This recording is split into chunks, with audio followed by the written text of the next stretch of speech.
Welcome to the ATP Project. You're with your hosts, Jeff, Steve, and Carissa. How are you, Carissa? Welcome. I'm good, thanks, G'day. guys. How are Thank you you for having me. No, it's great to have you on.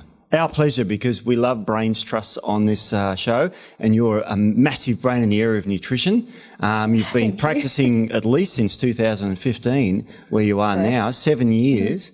And you specialise in genetics, digestive health, which is quite handy, and hormones, because today we're going to be talking about fecal matters, I think. I don't know, we haven't come up with a great title, but is that a good title, or knowing your shit? It sounds pretty good to me. I like knowing your shit, but let's call it fecal matters. Yeah, I think it depends on which side you're full of, whether you're cool and hip or whether you're a little bit like me. Well, I'm cool and hip, so I know you're do not, that. Steve. Yeah. But what I was going to say is the thing I love as well too, sort of just quickly going through your bio, is that you started off really having an appreciation and love for food. And again, we say all the time on the podcast that, food is medicine, and that all, health starts in the gut, as per Hippocrates, which is amazing.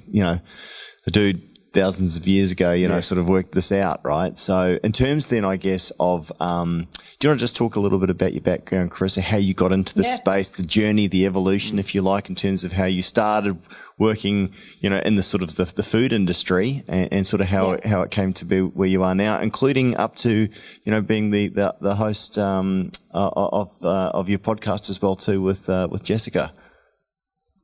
Yeah. So my journey, I guess, was very similar to probably like a lot of people you have on the show. You go through like your own sort of health issues. So I had some really bad mental health stuff when I was probably in my early 20s. So really debilitating anxiety onset just out of nowhere. Like I wasn't crazy unhealthy, but I was just being a 20-year-old drinking and running amok and probably not eating the best food. But just got this debilitating anxiety out of nowhere that couldn't be controlled. And so that kind of led me on, I guess, a path, because obviously mainstream medicine was probably my go-to to date. My mum was a nurse. We grew up in just, standard Australian household. So I guess the only option for me was medication at the time. And I was like, well, my little brain being the way it is, and I know you guys like that, question everything. I was like, well, I don't really know if this is a path I want to go down, and I'm not opposed to that path for people, but I just kind of started doing a lot of research and diarying what I ate and things like that. And I came across like a lot of my triggers for me were food related, and also oral contraception, like OCP related for me as well. So I just kind of went on over a couple of years, went on a journey and changed a lot of things about my diet and how I ate. And obviously went off the oral contraceptive pill, which was a massive game changer for the actual onset of the panic attacks, not the anxiety itself, but then went on to like a big journey of managing stress. And so I pretty much, now, like, I'm not going to say I live anxiety free, because we all have levels of anxiety and that's healthy, obviously. But it was a big eye opener for me as to like, why the hell is no one talking about this? Yeah. So then I was like, well, I'm going to start studying food. I already worked in food. I ran some cafes and restaurants and stuff around Brisbane. So I already loved food and I loved eating healthy. But I just thought there's got to be so much more in this, because by changing just how I ate and what I ate and, a couple of things in my life, I was actually able to significantly reduce anxiety, but also massively improve my quality of life. So other things that I think came from that at the time too, as I got into studying and learning about food, I started to realize that other things that I'd actually influenced by changing my diet and my microbiome, which I didn't know anything about a microbiome at the time, but I started to realize that I was mum and dad's allergy kid. I grew up, I was always reacting to things. I had sinus, I had hay fever. Looking back, I probably was quite constipated most of my life. Like, I didn't realize that, but we just had a lot of white flours and white breads. Like, mum and dad fed us beautifully, like vegetables and fiber and stuff, but it was a very wheat dominant diet. So for me, that obviously caused some gastrointestinal issues as well. But by removing some of the foods that were, I guess, inflammatory for me and causing mood issues, I actually cleared up a whole host of other things as well. I don't get really allergies, even seasonal allergies anymore. My immune system is completely different. So I guess there was a lot in that even like retrospectively I look back on now and I'm like, wow, I did a lot of work without even realizing, just by changing my diet. And then you go through and study it all and work in it, and then you get the behind the scenes of how you actually did that, which I think is really cool. So Yeah, so I studied it, started working with Jess in 2015. So, yeah, and we went straight into the gut health space. I absolutely loved that already. I did some functional testing when I was actually finishing my degree, which wasn't as readily offered. I don't know what the degrees are like now, but I loved all of that stuff. I've always been a bit of a tester. So it was kind of good. I had some really great lecturers at the time that were on board with letting me use some of their accounts to do some of the functional testing that was available at the time. And that's absolutely changed massively in the field in the 8 years that I've been working in it now. And went into the gut health space with Jess, like just head first. We started doing stool testing, getting our heads around that, watching that grow and evolve. But then I absolutely love hormones and epigenetics as well. So I dived into that space and spent a lot of time working in estrogen detox and breast cancer prevention and risk assessment and the genetics involved in that. And here I am. Yeah. Yeah. Incredible. It's funny. There's so many similarities in terms of likes. I mean, massive interest for me on estrogen at the moment. It's kind of one of these things I am obsessed. that Steve and I have got some podcasts coming up in the future, and one of them that we really want to dive into is estrogen in both men and women, and what looks healthy and what looks good. Now, it's really funny. So on the way here, I typically have a coffee every morning, and I'm just mindful of the amount of plastics and the amount of things that go on. Now, I get a hot coffee, and now I don't drink milk anymore. This is on almond milk, but I love my morning coffee. And I'm sitting here and I went, hang on a minute. So the thin plastic thing, and you know what I mean? Like, you know, and it's so funny because I take these off now. It's like also the little strip on your razors. I pour mine into a glass There cup. you go. And it's funny. It's just these things that sometimes, if you're not being mindful, it gets away. But I had a coffee, and I reckon that they had, because Tony's actually, my wife's a barista, and she makes it to the right temperature. But a lot of the time they actually overheat it. And then you're drinking through this thin plastic lid that's on the top. Now, I'm just wondering how much estrogen that's infusing, you know what I mean? And then, you know, how much, estrogen your body's having to process. So it's the same as I heard somebody the other day about the razors, how they've got that lubricating strip on the razor. And one of the guys I was listening to, he actually pulls that off. So I've now started pulling that off as well too. So I actually want to have a look into a lot of these other, if you like, and we did a podcast on heating up your food in the microwave and absolutely not heating it up in plastic. And in fact, we even found out after that podcast, realistically, you shouldn't use the microwave. Now, I appreciate we live in the modern world, and that is very difficult to be perfect. And there is no such thing as perfect. And we're not here to sign you into the church of Steve and Jeff that you must live this way, because we're not like that either. You know what I mean? But there's certain things, I think, certain major things, Carissa, that you've probably noticed as well too, in terms of some low-hanging fruit, and some diet changes and some ways that you process things differently. So as far as obviously, yes, your microbiome, but also, and you mentioned it sort of before about the wheat, and Steve's got a story around his, you know, ankylosing spondylitis in terms of that and changing, you know, that sort of stuff. So with regards to you, what are maybe the top sort of 3 things or few things that you did that made the biggest impact to your health? And I know that you're going to say diet, but like, was there something specific? Is there something that you avoided, and is there something that you added that made a big difference? Yeah. So I think one of the biggest things, and I don't want to demonize this for everyone, because I feel like there is so much noise in our space that sometimes if we put fear into people around things and it's not for everyone, then everyone gets confused. And that's obviously what I spend a lot of time educating my clients around, is let's start with the basics. So, but for me personally, one of the biggest things that I found for me from a gut, mood and allergy perspective was wheat. It seriously, even now, like I test the theory. I'm a little shit of a practitioner, because I'm like, I'll get a really good run. I'm like, right, I can bring this back in, like just a bit of sourdough, right? Just a bit of sourdough. And I know after a couple of days, or we go on a camping trip and I run out of my gluten-free pastas and things like that. So I'm like, I'll be right.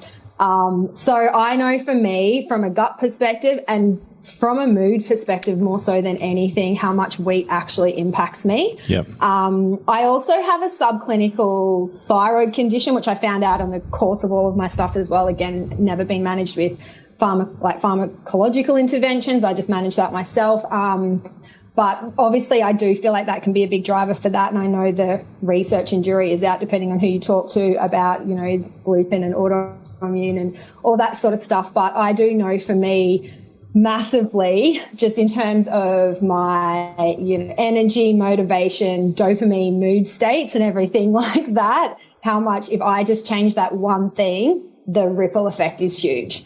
So that was a big one for me. And I was lucky at the time I worked with some girls in a cafe that were just in the whole food health space, and they were all on the spelt breads and things like that. So I kind of moved into that, but an absolute removal of gluten has actually been what my body has needed to really function at its optimal from an energy, mood, gut, allergy perspective.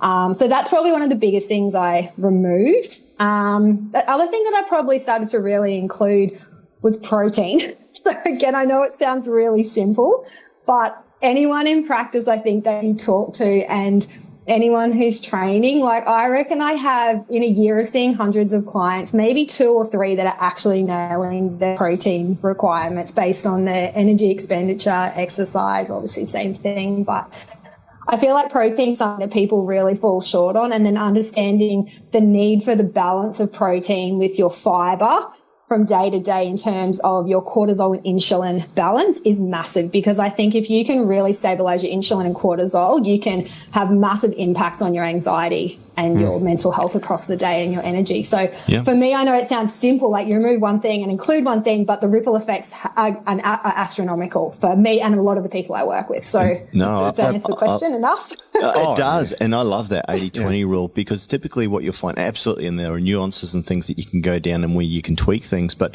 these broad stroke things, and Steve, I know that you're a huge fan of removing dairy and wheat from your diet. Not a fan. So in terms of that, just quickly for people that are listening that are going, well, that's really interesting.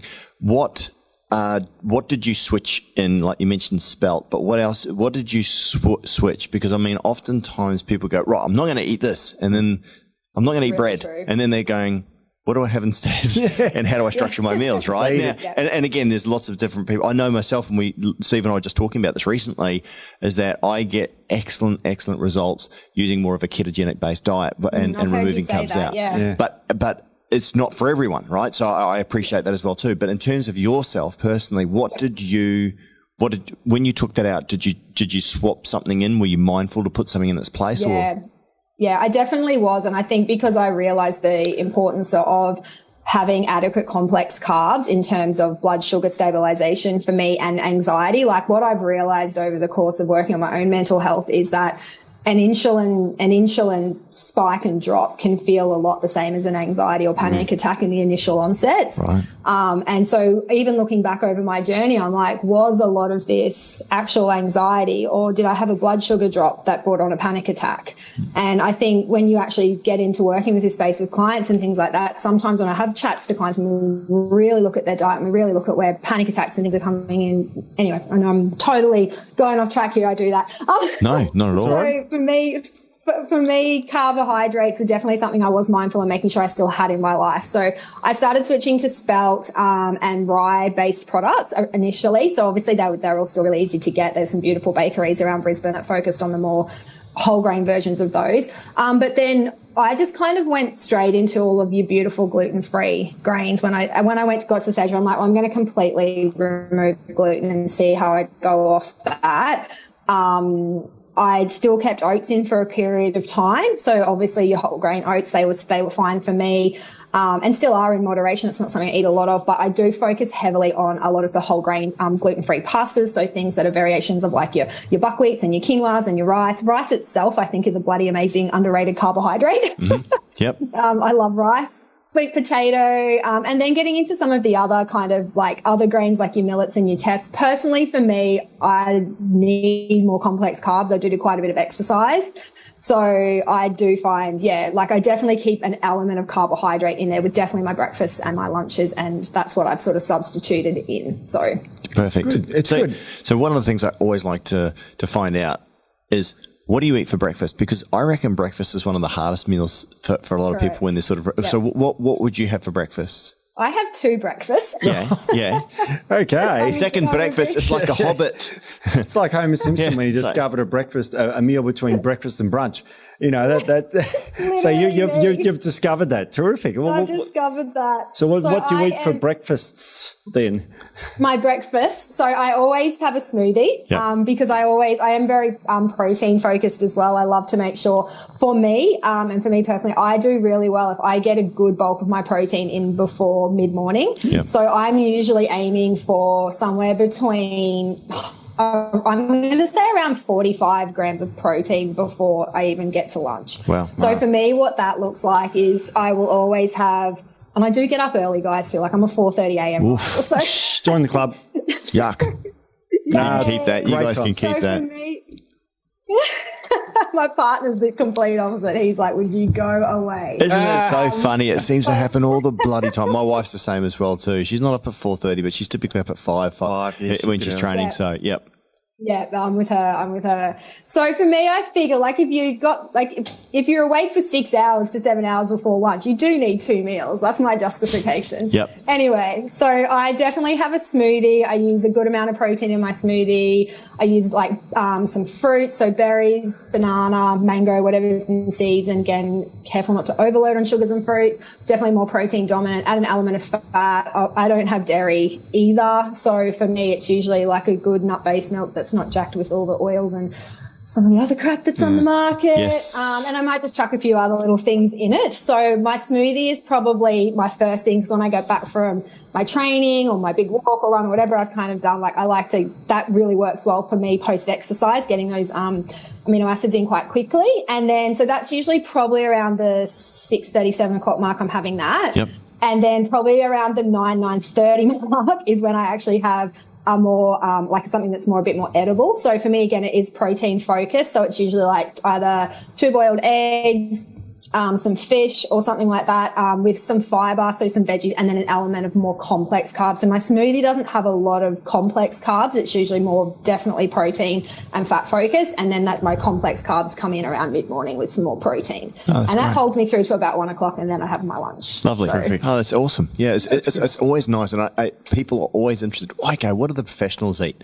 So, so obviously, no, because it is. It's like, okay, sort of, and people listening to this as well too, the amount of times where people are going, I really should get rid of dairy and wheat out of my diet, but how do I practically do it? So that's great. Difficult. That's great. A lot of Australians listening to this, and people who are overseas, will have wheat or dairy up to three meals a day. They can have Wheat Bix and milk for breakfast. They can have a cheese sandwich for lunch and pasta noodles or something like that for dinner with, again, some sort of dairy ice cream or something. It's really, Australians are terrible at eaters. We just have that wheat and dairy focus. It's crazy. Yeah, so with regards to your stool tests and tell us the evolution of how you started, utilizing these as a tool. I know that you're a huge fan of these. Like, what have been some of the aha moments, the breakthrough moments? What have you noticed with your clients? I mean, obviously you're working with them, talking a lot around nutrition and diet. So do you want to talk a little bit about your history around stool tests? I mean, they are a fantastic tool. We absolutely love them. And again, that comes back to, I guess, the overarching umbrella sort of statement that all health starts in the gut. So if you can really, remove some of those bad things, get the bacteroidetes and the firmicutes and sort of better ratios. But what has been some of your aha moments, if you like, around the whole stool test thing? Yeah. So there's actually been quite a lot. I do absolutely love testing. I am totally honest with my clients, though, and especially some of the clients that are a little bit more compromised, that I do believe testing has come so far, but it has its limitations and it's still got a long way to go. I still think we are 100% in the infancy of what we actually know about the gut microbiome. So sometimes what research may be starting to look and talk about, but also sometimes what the gut testing companies are telling us their tests offer isn't always exactly what it is when it plays out in practice. And I do love to do a lot of testing and use it, but then anecdotally see what it actually shows, because there's strengths and weaknesses in all the stool tests that are definitely noticed, and using like lots and lots and lots of them. So Definitely over the years, I think the thing that has really changed is that when I started using stool testing, like probably, 9 or 10 years ago and looking into that space, we were still doing a lot of culture-based testing. I'm not exactly sure. I can't remember what it's called, you guys. I've heard you guys talk about it as well. But it's more like obviously they just you do your 3 stool samples and then they're doing like a macroscopic look at it for parasites and stuff like that, and then they're putting it on a petri dish, culturing it, letting it sit in a lab in a certain environment, and whatever grows is what they're sort of picking up and telling you is going on in your gut microbiome. So we obviously know now that there's a lot of room for error in that style of testing, but it's what we had at the time, and I still think it definitely had its relevance, absolutely. And for some people and a lot of clients, you did gain some really good information out of. Obviously, there was massive limitations in that testing in terms of, what we can see now in terms of your commensals, because I think like obviously the older style testing, I think where we might have had bifidose, lactobacillus, and maybe one other. Yeah. But there's only 3. There's only 3 in the gut. 3. Oh, that's fine. That's all you need to look at. Yeah. It's quite crazy, and I mean, crazy. Your speciality, digestive health, hormone genetics, they're all regulated by the gut microbiome. It's quite incredible how important this is. Yet, if you go to the average, and I'll get out of our lifestyle and go into the average Joe six-pack on the street, they probably have never even considered. Yeah, well, they wouldn't have considered their gut microbiome. The average and Joe six-pack. I mean, it's probably Joe bare belly. Let's face it. Yeah, exactly. Yeah. They'll know their cholesterol levels or blood pressure. They'll have those things checked or whatever, but they don't know their gut microbiome. And I'd argue that's one of the most important things you can look at.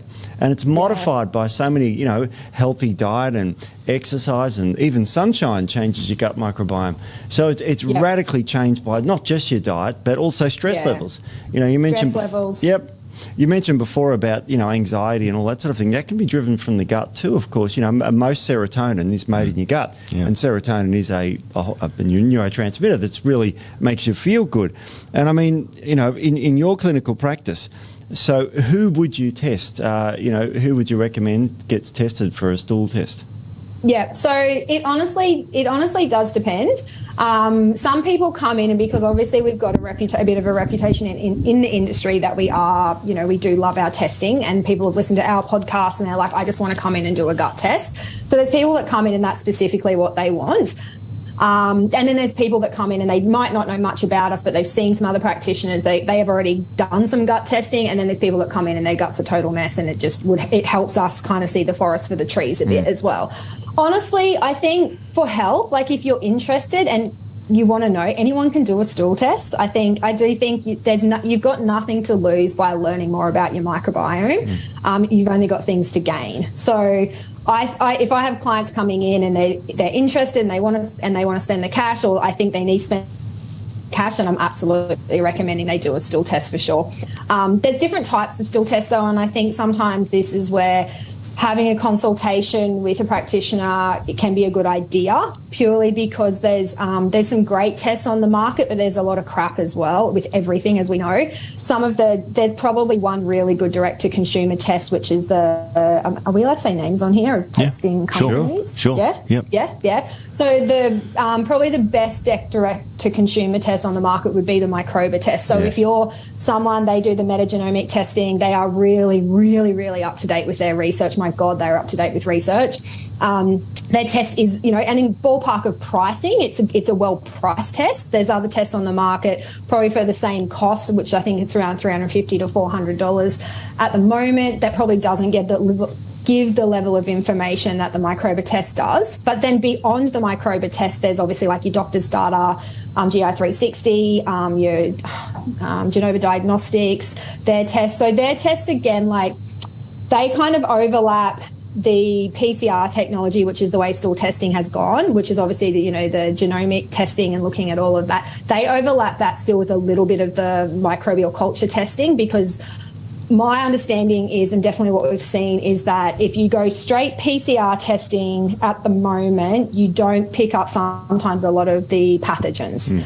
So sometimes there can be information that you want, like a bit of either or, and in clinical practice, sometimes that is relevant. Obviously, it's always relevant. So again, it just depends on what people come in for, what their gut presentation is, whether or not we'll recommend a test. If they're keen to do one, absolutely, then we pick a test that we think is most suited for them. Yeah. So, No, that's excellent. Right. Actually, Steve and a listener have just finished a 20-person test actually with Microbiome, which was absolutely fascinating. Oh. I think, Steve, you're still writing. Like we did some seminars and some dissemination of the information. It's ridiculous. We've probably got months and months and months worth of presentations that it goes on take forever. out of I mean, it. we tested the so effect. exciting. Oh, it's such an exciting space. Yeah. And we learnt, and I should say Stephen and Lismar, because they're the experts, we had some theories and we had some observations from anecdotal feedback.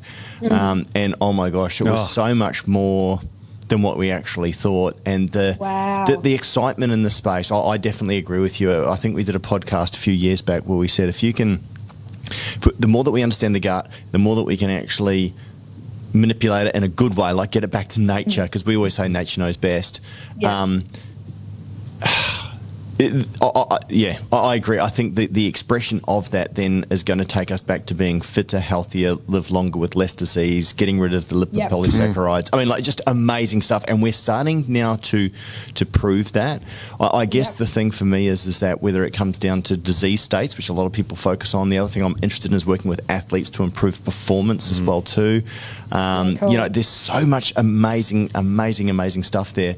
I think for me, more than anything, it's you're right. We're right at that sort of tipping point, and we're starting to learn. Like, we had a guy who had rosacea all over his face, and Steve was working with him, and he had been a shut-in for years. Basically, he'd become so embarrassed by this huge red rosacea, over his face within a period of 72 hours. It pretty much all completely disappeared just by treating his gut and by changing his microbiome. It's funny you say that. I recently had a client the same, and her face had become addicted to the corticosteroids.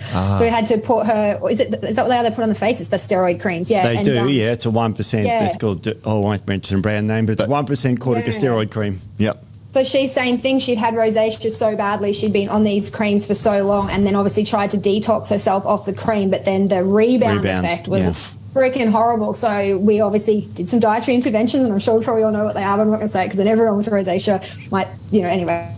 Obviously case by case, but did a lot of dietary stuff and anti-inflammatory supplement support. But I just said we have to detox you off this cream, and it's not going to be pretty. Like, we can control and work with the inflammation, but it's going to get shittier before it gets better, right? So we did that, and she just stayed home for a couple of days. It was probably almost 7 days to 10. Like, just only went out when she had to. The poor thing, because the rebound. She'd been on this cream for I think 6 months or something. Like, crazy. Yeah. To put that in perspective, corticosteroid cream should be ceased after 7 days. Yeah, that's the medical recommendation. Not 7 months. Yeah. Months. And the doctors were just saying to her it's fine just to stay on it, which obviously she's a smart girl, she knows better than that. So we did that, but obviously now, like, her, just exactly right, literally dietary intervention and not even a lot of supplements. Like, I'm talking 3. Yep. And 3 supplements, but most of it was diet, big reduction in that histamine response and gut microbiota. And and obviously then we went through and worked out what are the big triggers as well. Like, beyond, working with the histamine response, do we need to look at estrogen? Are we looking at food chemical sensitivities, which we obviously were a bit as well. So agreed. Like, it's massive. But I'm so excited for what you guys have done there with Elisma. That is going to be incredible. My God. It's a little. That's cool. It was only on 20 people, but what we told them was just take polyphenols. And don't change your diet. Don't change your drugs. Don't do anything. Don't see someone like you. We just wanted to test and isolate what the polyphenols will do. And in 4 of the 20 people, that wiped out the Klebsiella, wiped out E. coli. There was 0 of it left. So quite incredible, and all these miraculous results. And did you give them specific polyphenol-rich foods to eat? Did you give them some of the hard hitters, or were you just like, we just want you to include more colour and focus on this? What you've just said then is what my advice would be to the general public out there. But no, we were looking at specific ones that we know have been removed from the diet for a part. So how exciting. Yeah, absolutely. And look, from that as well too, we're working even further to look at specific, disease states and actually working with practitioners. Effectively, we're taking it to that next level, but we know that there's a long road to go. As you say, we're sort of, there's a lot of test and error, there's a lot of observation, but the nice thing is that being able to test, and I know that you're a huge fan of this, Carissa, which we are too, you can actually define what that looks like, and you can use that to be able to suggest treatments for people, which the downside is brilliant. It's virtually nothing, because these things are just enriched from the food. But one of the things that you said before, and I just want to come back to, a lot of people will hear, okay, so I've got to go and have a test, or I want to have a test, or I've got a problem. And they'll go, oh, you know, okay, it's going to cost several $100s to do that. But yet people will spend thousands of dollars a year on supplementation, just having a crack at it. Yeah. Now, if you've got a specific problem or something that you really want to look at, the best thing you could do is get a diagnosis. I mean, you don't jump into your car, you're hearing a clanging sound and go, oh, I'm going to change this tire. Oh, hang on, I'm going to change the fan belt, or I'm going to. You go and see a mechanic who then diagnoses what the problem is and then creates a point of action. It's the same thing with your health as well too. As I said, we speak a lot about disease states. I'm really keen, really keen to actually start working with athletes as well too, because I reckon this has been something that we haven't looked at enough of, is actually how we remap the gut, how we actually focus, eliminate certain things to actually enhance people's response. Like Akkermansia, which is one of my absolute favourite gut bugs. Love old Acker. Yeah, and it's one of those things as well too. You know, obviously, it with the carbon mucus and all the rest of it, people who are exercising more are going to have more of that. But I reckon there's a real exciting space there. But just coming back to testing and obviously then recommending it for anyone who's listening to this, and this is where obviously you can go see Carissa and get that diagnosis, have an understanding, and then actually create a plan of how to move forward. So, anything on that, Carissa, that you wanted to add? No, I think that's perfect. Like it is about creating a plan, and obviously understanding that, like I said, testing does have its limitations. But if you work with a practitioner who at least understands as much as they can and has worked anecdotally with a lot of people, you are in good hands. It doesn't have to be me. It can be anyone else that loves this space as much as I do and works in it, and anyone else at the clinic or other practitioners. But go with someone who does understand it and love it, because there's so much in it, and I think there's a lot of people doing and offering gut testing. We end up with a lot of them at the clinic, with clients that have seen practitioners that may not necessarily be qualified that are giving advice on these tests, which is still a scary space. And it's unfortunately one of the downsides to the holistic health space, is that regulation is still not at its best sometimes, and there's people out there really taking advantage of the game. But definitely the plan is amazing, but understanding too that if your gut is quite compromised, and it has been quite compromised for a period of time, don't expect results in 2 months. Understand that this is a process, and understand that we're going to hold your hand, but essentially we are here to guide you. You have to do the work. Yes. There is not a magic bullet or a magic pill that is going to fix 20 years of, an unhappy microbiome. And if you're ultimately not willing to work on your stress, and you're not willing to, just cover those broad brushstrokes that we were talking about before, you've got to put time aside for your health, and you've got to put time aside for your food. If you don't want to do that, then don't expect massive results. No.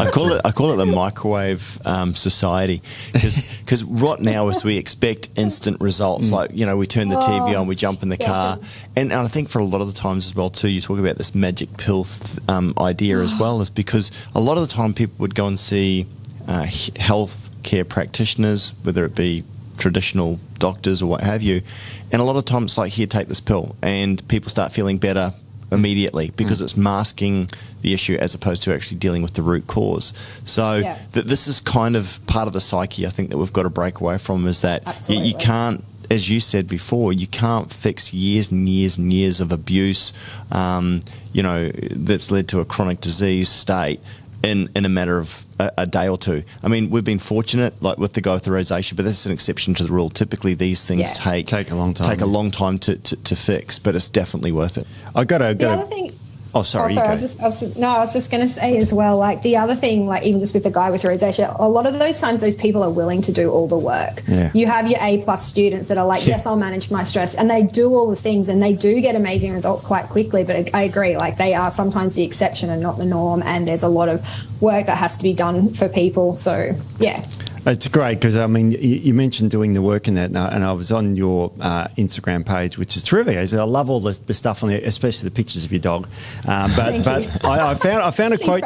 I found a quote you put on there from Wayne Fields. It says the best 6 doctors anywhere, and no one can deny it, is sunshine, water, rest, air, exercise, and diet. And I mean, isn't that incredibly powerful? Because I totally agree. Totally agree. It's like what totally agree. You know, it's like we work for a supplement company, obviously, and those we'd still agree with those top 6. Oh, 100%. Look, at the end of the day, I mean, one of the I should probably put it on a T-shirt. Nature knows best. It just absolutely nature knows best. We're getting back to nature. I almost feel, and here's my conspiracy theory tinfoil hat. Okay. Hang on, I'm going to get banned here. Yep. Is that it almost feels like everything is designed to actually destroy nature and our interaction with nature. The way that food has been completely, I call it frankenfood now. All this GMO food, the chemicals and the pesticides.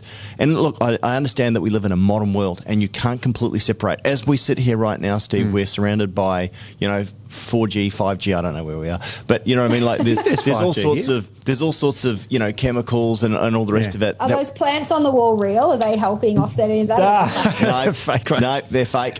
But that's exactly right. It's exactly right. So like everything that we're surrounded by in the modern world, I mean, I love Elisma because Elisma lives on, I think it's 500 acres 2 hours out of bush. She's not even on the grid. Like she is like solar. She's got her own. I buy her honey because I love her honey. It's wild bush honey.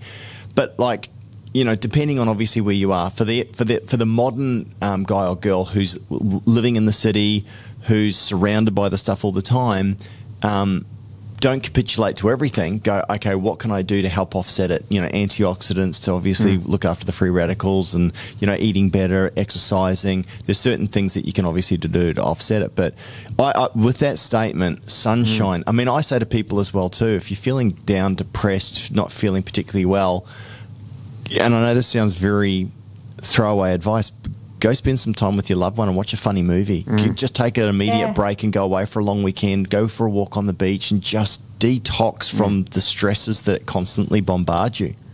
Do you want... so what we did this year, went like obviously mad campers and stuff like that, but recommended by one of my clients and her husband it's called 12 in 12. So it's perfect. It's just about stress reduction and getting out into nature, but you try and do 12 camping trips or 12 nature trips in 12 months. Wow. So we've done 10 in 12 this year. Nice. So Beautiful. Beautiful. I don't think we'll get our 12 in 12 because obviously TikTok, we've got 3 weeks. Yep. But just committing to it doesn't have to be complicated. It can literally be, and I haven't counted any of the hikes I've done. We've just counted camping trips. But I just say to my clients, I say exactly the same thing. Some of the advice we give as practitioners sounds so basic, but if you haven't got the basics, the noise is just going to confuse you, right? Like there's so much noise in the health industry, and it's so good because we're at an age and where we've got so much access to information, but the information causes stress for a lot of people. Like health anxiety is at its highest as far as I'm concerned, like with my clients that I'm seeing. And they're so worried about all the little things. I'm like, just focus on what you can control and focus on, like, if you're not even getting out and going for a half an hour walk every morning, if you're getting up, rushing around, like, change that before you worry about the mushrooms and all of these other little things you've got to get in. Like, yes, they're all beautiful and beneficial and completely relevant, but if you're missing the big pictures, like exactly like stress, sunshine, just balancing your meals, like they're all the things you can do and they don't cost you anything. No, and I'm almost positive, and I think we've mentioned this before, Thomas Jefferson said one of the best things that you can actually do is go for a brisk half-hour walk every morning. Because not only obviously is it good for exercise and, cortisol, getting everything sort of moving as what have you, but I've got a strong feeling that it actually helps with brainwave activity as well too. So, but like, these things seem so simplistic that I think a lot of the time people will dismiss them. Hey, and don't be stressed out about not hitting your 12. I'm kidding. So it's sort of like, it's like my wife's an A-type personality, and we joke about this all the time. It's like, slow down and smell the flowers, and she's like, I've won. It's like, it's just, we just need to chill out a little bit. But I think laughter is a great medicine as well too. I think just detoxing and just spending time with family. My favourite time of year is coming up. I absolutely love Christmas because I live vicariously through my children, right? Yes, like it's absolutely brilliant. But we've got a holiday planned. We've got some time off. And I tell you what, I'm just going to absolutely forget the freaking emails, put the phone away. Yep. You're not going to be able to contact me. I'm just going because Awesome. you need that downtime and that switch off time. But this is the thing as well too. I was thinking, I reckon part of this healthy at any weight, that we did a podcast on, Steve, I reckon it might have come from that level of, if you can't be perfect, then I'm not doing it all. Yeah. And that's a really all or nothing mentality is terrible. I had to get myself out of it because I had a very much all or nothing. If it wasn't perfect, I'm not doing anything. Unless I'm, training 6 times a week, I'm eating my meals, I'm doing this. And if it's not perfect, and then as you get older, children, business, life, you start to recognize, hang on a minute, I can't do that all the way that I want to. So therefore, you start using that excuse not to do anything. And that's probably maybe that's a little bit what you're talking about, Carissa. That's not the way to go forward. No, the only dangerous exercise is none, really, as far as I'm concerned. And, drinking water is simple. I mean, this has got a product in it. I can probably say the name of it, can't I? No. What do you think of the legalities I'd like of it? to know.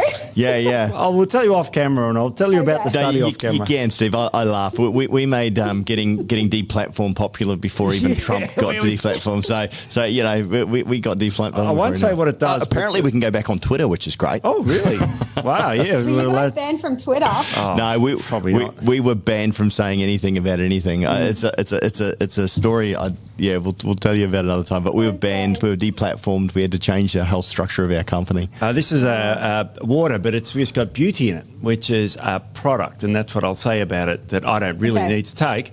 But well, it's really funny, right? Like, and this is part of obviously the philosophy in terms of everything that we do. And I guess this is where we love to be purists. But we're sitting down with the R&D team working on a product the other day, and it's designed to improve, strength for athletes and stuff like that. Everything in there, including the color that we use, which is from gardenia, actually has antioxidant properties. Like everything that we do, we believe in actually making from nature. Like that statement, nature knows best. And the more you can get back to nature, the more that you can, and it doesn't mean you have to be a bloody monk. And this is the thing I want to say. No, not at all. Just make more better choices and find options, as you've said, with your regards to your food and your diet. And life becomes less stressful. You become more mindful of it, but you don't have to beat yourself up if you exactly. can't live perfectly, because who can? There are a lot of supplements that have a lot of synthetics in it, and I know don't want to sound like a product flog, but we just don't have any. There's no synthetic flavors or colors. Yeah, it's so true though, because I say that to a lot of my clients. Like obviously a lot of clients come through our door and they are taking ATP products, like you guys, like across the board, and I have confidence in that. They're like, oh, do you want me to stop any of that? And I'm like, no, that's fine. So, and look, because I know from my point of view that listening to you guys for so many years that you guys are putting good shit in there. Like it's not, but it's the same when someone will go, well, I can get this protein bar or, whatever bar for $1.25 and I can get this one, like say your one that's out on the market for when, that's on special like $3 or $4. And they're like, but I'll get a couple of those. I'm like, but look at the ingredients list. Sorbitol, maltitol. You've got all sorts of denatured protein in there. Two of them a day. Like what the hell? Like just don't eat it. Go and have a boiled egg then. That's exactly right. And look, we're the first people as well too to understand we've got to meet people at their point of need, and certainly we're not here. Honestly, and I know this is really bad, and we've even got investment, people and all that. We put people before profit because Zig Ziglar said, if you look after people and help them to where they want to go, then you'll get where you want to get in life as well too. It always has to be about people first. It always has to be about helping them at their point of need. But look, we say this as well too, unashamedly in the podcast everywhere we go. Food is medicine. Quality, eat fresh, eat local where you possibly can. Supplements are designed to meet a gap in today's busy lifestyle, to help those that can't eat perfectly. And I love supplementation, especially if you've got an acute issue or potentially even a chronic issue, I should say. But also for sports people and that as well too. I mean, oftentimes people look around and see that their food is devoid of certain stuff. And again, if you can make up those things with quality, that's why ATP science came into existence, was to help people to bridge those gaps, to provide that convenience in a way that wasn't going to compromise on that nature knows best, sort of philosophy. But it will never, and you will never hear me say day, choose supplements over food. Yeah. You know, that's never our intention. It's quite incredible because, you know, we talk about colorants. There's sweet potato is the colorant in that, you know. So it's like you mentioned sweet potatoes before. I mean, these are healthy foods. And it's quite incredible because, you know, going back to work with the gut microbiome, I mean, all those things, those healthy stress, you know, sunlight does change the gut microbiome. Even exercise is a great benefit for your gut microbiome. It increases what we call the Shannon index, which is the diversity, which is a positive. You want more diversity in your gut. There's some sort of you're right about the gut being in its infancy in research, but there's some sort of, we know some things that are bad, like the Klebsiellas and the E. coli's. We know some things that are pretty good, like the Akkermansias, but there's some there that are a bit 50-50, like, for example, going out in the sun increases firmicutes, which you might think, oh, they absorb more calories out of their diet. But that's fine, because if you're out in the sunshine, you may be exercising or hunting and gathering, and you need to get more calories out of your food. So nature does know best. Yeah. Well, if you're a baby, you need firmicutes, right? Yep. I mean, and you know, if you're underweight and you know, you could need that. Yeah. Exercising more. And it's all about the ratio, right? Again, this is the whole thing. It's not about destroying one side. And exactly. Like the gut microbiome is just, so much of it is about balance. And I think the other thing is too, like I talk to a lot of my clients about, even in regards with supplements, but they're like, cool, when do I get to the end of this? I'm sure you guys have had.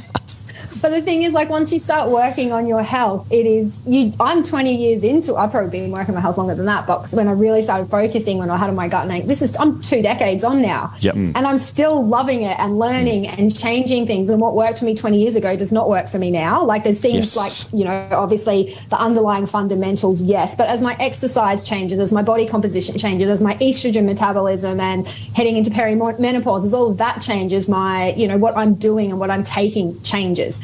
And so it's been able to always adapt, but it is all about balance. And I know a lot of people, they want these miraculous light bulb things from their practitioners and from their podcasts, but the boring fact of it is it's an adaptation to our life and what's going on, and allowing our microbiome to do the same. So in between, like, your Bacteroides and your firmicutes and things like that, like, a lot of it is balance. And when you do some of these PCR like style stool tests, you can have a look at that, and that's why that testing is cool. Because if you've got someone who, like you said, is severely underweight, you can see in a stool test that they, you know, their microbiome has been underfed, and you can see that in a stool test. So testing can be really beneficial in that way, because if you've got someone who comes in and they're post-eating disorder, they're definitely in recovery, they're willing to work on their gut, but you know they've got, you know, you do a stool test or you don't do a stool test, and someone goes, well, you've clearly just got an overgrowth of yeast, we're going to hit your gut with a heap of antimicrobials. You don't want to do that to someone who's got an undergrown microbiome. And that's why testing can be really important. You want to build up the firmicutes, build up with Bacteroides, Cinebacteriophile, and give those guys, you know, a nice robust environment. And if there's still yeast, go in and work with that. So that's where testing can be super cool. So it is true. Have you got any stories that you can share with us in terms of clients, whether it may be, as you said, someone that's been on antibiotics for too long, someone who's had maybe, you know, bulimia, or, you know, any really... You got? Yeah. But I mean, I love to hear the stories, because I think the stories are sort of, you know, can really highlight how you can help people, especially people that have obviously been frustrated or come into a block wall, and all of a sudden you've provided that eureka, hey, this is what's going on, and you've been able to treat it. Do you want to sort of share some of those stories? I love stories. Yeah, we've got heaps. So probably one, I actually mentioned this on one of our podcasts a while ago. She's probably, and I like to talk about this one because she is someone who has been so committed to her health but has really stuck to her guns through the highs and lows that treatment definitely, and working with a practitioner definitely can present when you're working with the microbiome. So she came to me, probably maybe 5 or 6 years ago, and she's still a client now. So just to give someone, like listeners, understanding that if your microbiome is severely compromised, the level of time it can take to rebuild and then rework and then adapt. So she came to me severely undergrown, like not eating disorder, but disordered eating resulting from conditions such as SIBO, which I think sometimes gets confused for people. I do think there's a massive amount that we'll look at in the future, hopefully, in the disordered eating space, at the chicken and egg scenario for people, in terms of some of it is psychological, but some of it I do believe comes from some massive, undiagnosed food intolerances and bacterial imbalances where people have backed themselves into a corner with food, and they end up with the weight loss, and they end up, with an underfed microbiome and, lots of LPS production and inflammatory mediators and things like that. So she sort of came to me in that state. And she had been working on her gut for years with other practitioners. She'd been on a SIBO biphasic diet as well, of her own accord, and I think maybe working with other practitioners, I can't remember now, but just this and even backed herself into a corner from that. So I know you guys would be familiar with how hardcore SIBO diets can be, and I'm not saying they're bad, we use them in the clinic as well for the right people in the right context, but just years and years and years of being on this, fibre devoid, just definitely higher protein sort of diet to the detriment of her health and her weight and her hormones, so no period, anything like that going on by this stage. So a gut test back then when we originally did it was a severely undergrown microbiome. I think the original one we did back then was the GI effects, so the big one. It's around $700 or $800 mark to test. And so from that, we spent years doing SIBO. We did SIBO testing and just working with her microbiome and slowly building her microbiome back up. And in the course of all of that, we got hormones kicking back in. We dealt with rosacea. We dealt with all of the things that happen when you feed up your microbiome and things start kicking in and all those biochemical processes start working. They're not always just going to swing back in and work perfectly. So obviously, this is a massive journey over a couple of years. And then we redid a stool test because obviously her gut was good. She was eating a great variety of all of her, fruits, vegetables, pods, antioxidants, all the things, she's starting to do well in some animal proteins, again, not all of them, because there was a while where she wasn't, starches, resistant starches. So her diet was very, very good. Her gut function, I would say, is probably 70 to 80%. It could have been better, but from where she come from, obviously, amazing. And amazing to be able to eat and just have people say to her, like, you look healthy. Like, you put on a bit of weight, you've got your period back, like your skin looks good. So that was massive for her, but then her gut started to go backwards, which it does. It happens, and that's obviously the ebbs and flows of, working with people. But we're like, okay, well, let's do another test. So we did another, I think we might have done a GIFX test in the middle of all of this as well, but we did a test probably, and being able to look at tests 6 years or 5 or 6 years apart is really cool, and knowing all the work you've done in between. So we went from this severely undergrown microbiome to this one that was just too overgrown, if that's even a thing. Yeah, it can be. Definitely, like, you've just got this abundance of your proteobacterium file, and so your desulfur vibrios, your oxalobacter formigenes, like short-chain fatty acids are having a bloody gangbuster party right off the Richter scale. Great, which is normally good. Yeah, which is normally good, but we all, I know when you do a lot of this testing, again, it's all about balance. Your short-chain fatty acids, you want them to work, but if they're having a massive party, there's a lot of bacterial fermentation happening. We could be dealing with SIBO again and everything like that. So it was really cool to see the opposite end of the spectrum. So now we've kind of brought that back into realm. So obviously we had to do it again using a lot of dietary manipulation, so a reduction in some of your sulfur feeders, your proteins, so it's just all that food balance, lots of introduction again of more antioxidant, just making sure there's a real focus on that, and your polyphenols. We could use some herbal antimicrobials at this stage, which was cool to be able to do with confidence that we weren't actually damaging the microbiome, as opposed to that person 5 or 6 years ago, you probably were doing more harm than good using high dose antimicrobials. So just in that space, and that was probably, I think we did that test maybe 12 months ago. So obviously she's in a pretty good place at the moment. Good. Wow, that's great. It's funny. So, we talk a lot about exercise on the podcast, and we always say, you know what, if you're going to do it, you can go it yourself, you can research it, but the best thing you can possibly do is go and get a personal trainer who's got runs on the board. I call this gut fit. Because, effectively it's the same thing, true. Right? You can't have that. I'm trademarking it. But what you need to do is you need to work with somebody, almost like a personal trainer for your gut. we know that the gut is so incredible. As we've mentioned, serotonin, obviously LPS, which is lipid polysaccharides, one of the most inflammatory things known to man. You've got all sorts of things going on in your gut. And if you can look after that, then that would be, I reckon, 80% of your health is well, probably more, to be honest. But you're right. So this is where the advice, the testing, have a starting point, and then someone to interpret that information and to actually work with you, because you've got the wealth of experience of dealing with all these other clients as well too. You have the ability to go, you know what, I've seen something like this before. you can give that advice and that assurance, because a lot of time people might even start doing the right thing, but without that feedback of a professional, someone who really understands what they're talking about, they can second guess themselves and go off track. So I also think too it's really important as a practitioner to not be trigger happy. I think really listening to your client is really important, and I hope a lot of other clinics do this, but we spend a lot of time in our consultations. We don't do 20-minute consultations with our clients. Our consultations, our initials are an hour and a half to 2 hours. Wow.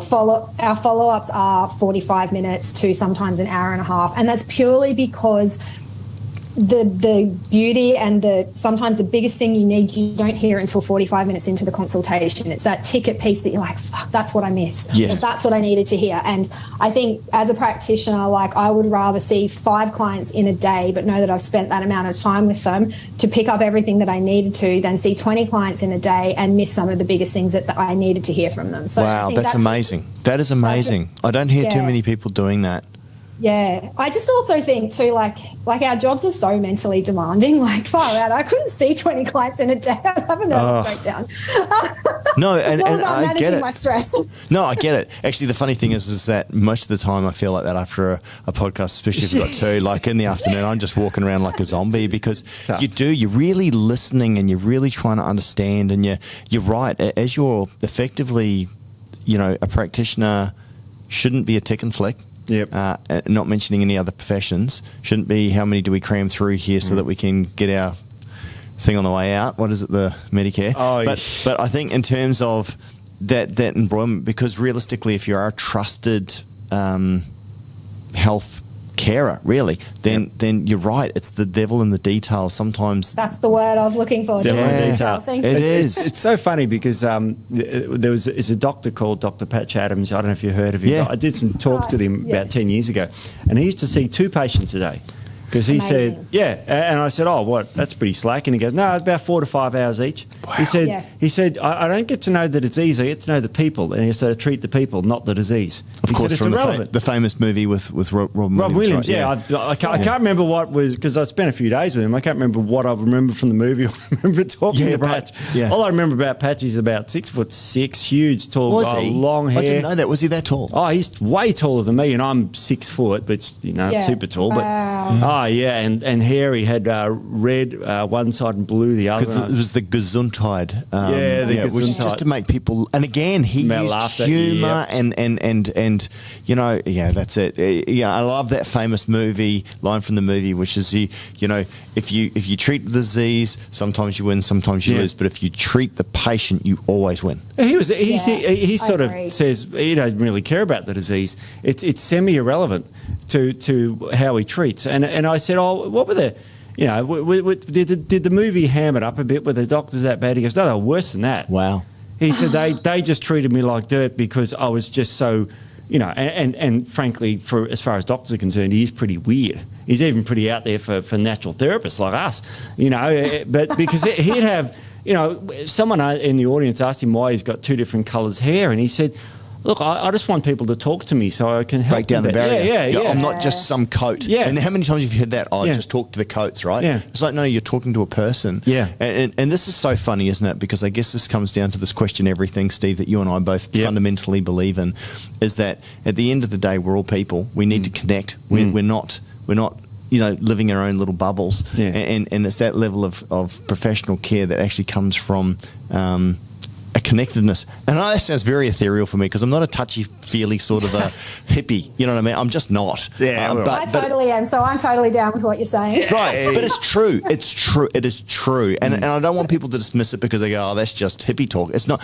It's actually true. There is we've seen it with regards to treating people. I mean, the experiments that they did during the Second World War of holding babies with rubber gloves and not touching them and all that sort of stuff, which showed that there is a level of humanity and care that sometimes you can't distill people down just to a line item. Yeah. But I love what you're doing, Carissa. It sounds amazing. So, look, if people go, you know what, Carissa sounds amazing. I want to get some stool tests done, or I'd like to come and see her and talk about my gut health. Where can they come and talk to you? Where can they find out more information? Tell us about your podcast. Tell us everything. Yeah, cool. So definitely just Instagram's obviously easy for everyone, isn't it? So just Carissa and Nutrition on Instagram. Our clinic is the JCN Clinic. So if you just look for that on Instagram, do you guys do show notes? I'm sure you do. Yep. Do we do show notes? I have no idea. I'm sure we do. I was going to nod my head like, I hope you ask me about it. I know we do with our podcast, but I never do them. I said, Jess, I'm like, chuck that in the show notes. And she's like, just give it an epic list. So you can find, like, obviously the clinic, JCN Clinic. Our website is jessicacox.com.au. So you can book through that. Our podcast is on Spotify, all your podcast apps. It's the JCN Clinic podcast show. I think we've got about 110 episodes. So we've been podcasting since 2017. And our goal with podcasting, honestly, we were a bit nervous getting into it. But honestly, as I think you guys would say, it's one of the best things we've ever done because we do a lot of similar stuff to you guys, but different, obviously. But it's all about just making health easy for people to understand, picking current topics, talking about testing, talking about what's relevant to listen to at the moment and what's not. Sometimes we do get it wrong because then 2 years later we're like, fuck, we shouldn't have said that. But anyway. No, that's brilliant. Absolutely. No, one of the things that we absolutely hate, Carissa, is the science is settled. But you're right, and this is wisdom. It is actually being able to say, look, this is what the information and research is saying at this point in time.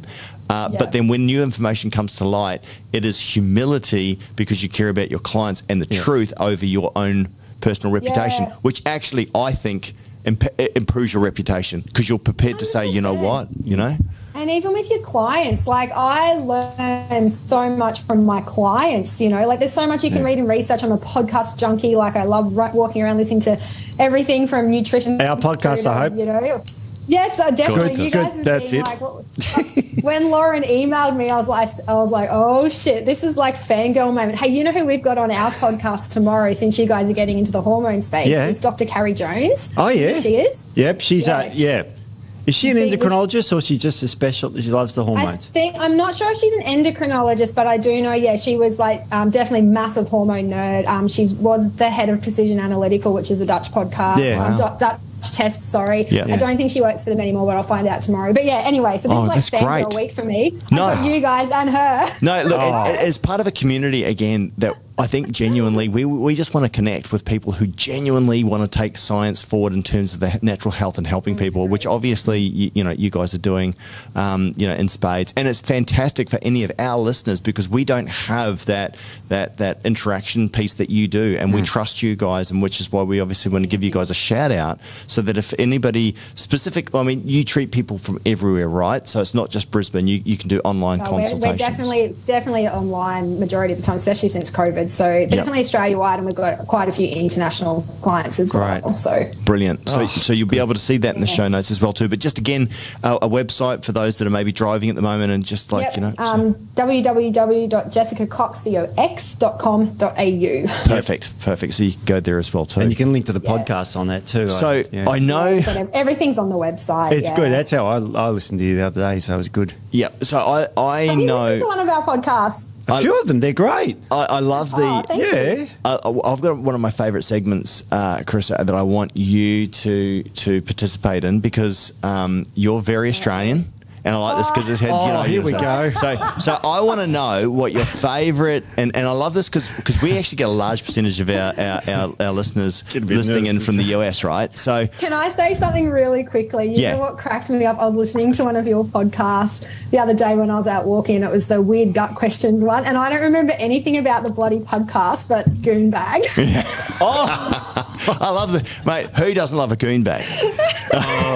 Jeepers. I was walking along the street pissing myself laughing because all I could think of was, yes, I'm a child of probably similar sort of age, but I was hoping you were going to get into when we were at school, they used to play a game called Goon of Fortune. Yeah. Clothesline? Yes. We used to do that. Oh, that's awesome. Oh, that's you're not so that old. You used to stand around the hills hoist. Yeah. Now, for our American friends, so here's one. This is our washing line, which was one that you could actually wind up. Yep. And I remember as a kid going out the back and jumping on the hills hoist and using it as sort of like a cheap Ferris wheel. Yep. So, do you remember that?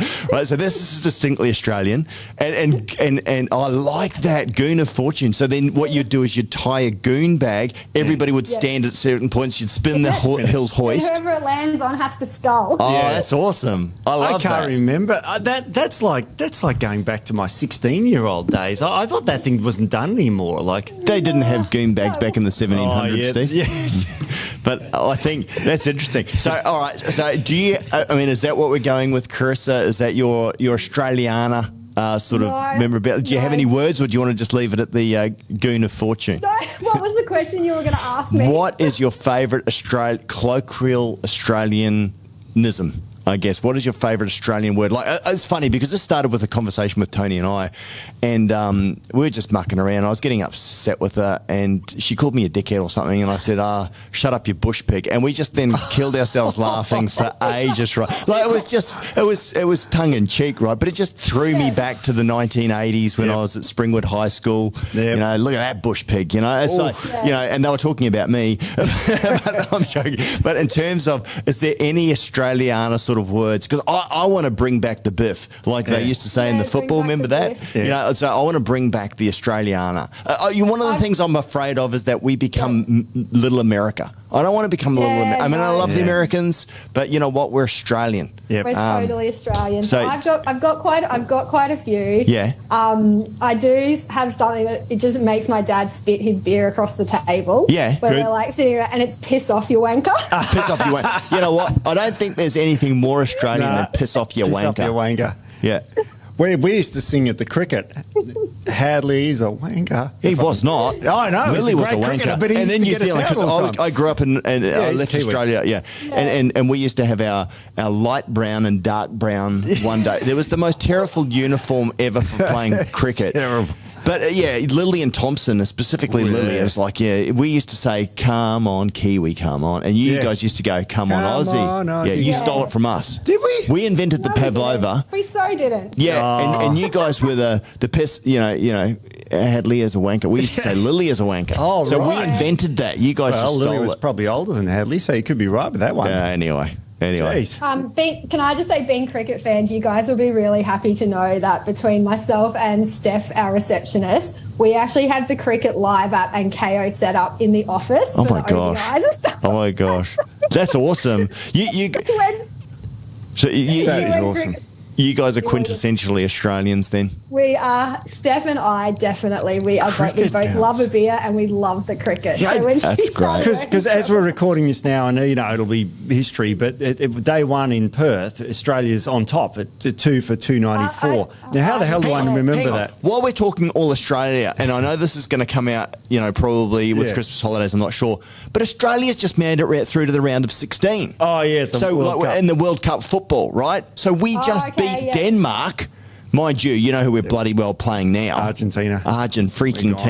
Who, you know, so either which way we're going to lose because my sons love Messi and like that'll be, if we beat them, we're not going to beat them. Hey, never say never. Never say never. Never say never. Yeah. We could bring out some sandpaper and just, alter the ball a bit. You've done that before. You'd know that, wouldn't you? I know. Well, why don't they actually roll the ball under their arm on the pitch, right? Despicable as the Australians. See, I switch. I'm a turncoat. I'm a New Zealander sometimes, especially when we're talking about the All Blacks. The rest of the time, I'm Australian. Yeah, fair enough. Fair call. Oh, dear. Carissa, it's been absolutely brilliant to have you on the podcast. Thank you so much for having me. Oh, no, it's been really, really fun. We'll have you back on again. And look, guys, please, you've got the link notes. You've heard where Carissa's from as well too. And if you are American or from overseas, they take overseas clients as well too. But look, it's been a lot of fun. Yeah. And, thanks for coming on. And we'll see you again soon, hey? Thank you. All right. See you later. Take care. Bye, Bye. Carissa.